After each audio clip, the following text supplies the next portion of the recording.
En dan Heel Gedangers. Ze zijn nog altijd ongekend populair bij de allerjongste fans. Met de groep K3. Die waren zaterdag in het retailpark in Remuin en zorgden voor een ware stormloop. Het is inmiddels al de tweede generatie die groot wordt met K3-liedjes.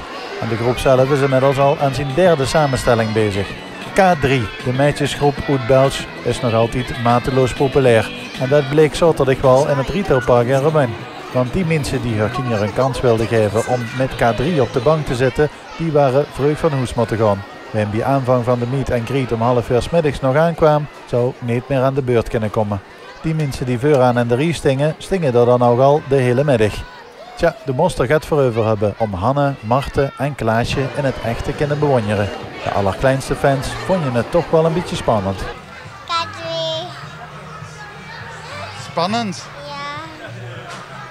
Heb je ze al gezien?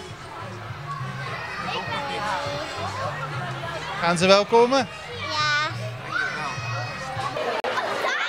En dan is het zoiets. Eindelijk, daar zijn ze, de 3 dames van K3. Zingen doen ze deze middag niet. Het retailpark is geen concertzaal zoals we weten. Foto's werden er des te meer gemaakt.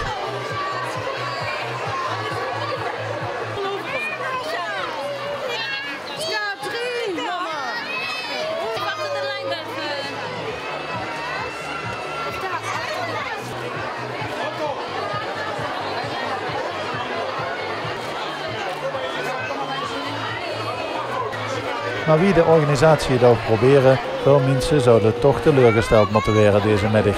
Na 1,5 uur foto's maken was het dan echt voorbij. Langer tijd hebben de dames van K3 niet. Ze hebben toch maar weer deze middag in Remuin heel veel grote en kleine hertjes sneller doen kloppen. Lang in de riem te staan vandaag? Best wel lang, ja. Maar goed, alles is goed gegaan, dat is het beste. En ze staan op een foto? We staan op een foto, alle twee, ja. En dat is wat ze willen. Toch ga je het er wel voor over, zo lang wachten en dan heel kort op de bank en weer weg. Ja, ze houden het er voor over inderdaad, ja. Lang wachten, maar het wordt wel de moeite waard voor ze. Was het leuk? Ja. Had je ze gezien?